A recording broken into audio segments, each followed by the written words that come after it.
The United States opened its doors to fully vaccinated international travelers on Monday, welcoming visitors who have been shut out of the country for about 20 months. It is seen as a relief for the tourism industry and for families separated by previous COVID-19 rules.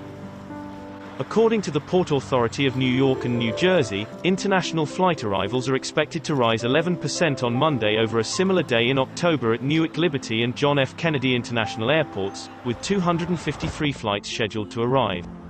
The ban, put in place by former U.S. President Donald Trump in early 2020 and expanded by President Joe Biden early this year, prohibited visitors from 33 countries. Now, visitors can fly into the United States with proof of full COVID-19 vaccination. Accepted vaccines are those approved or authorized by the Food and Drug Administration and those listed for use by the World Health Organization.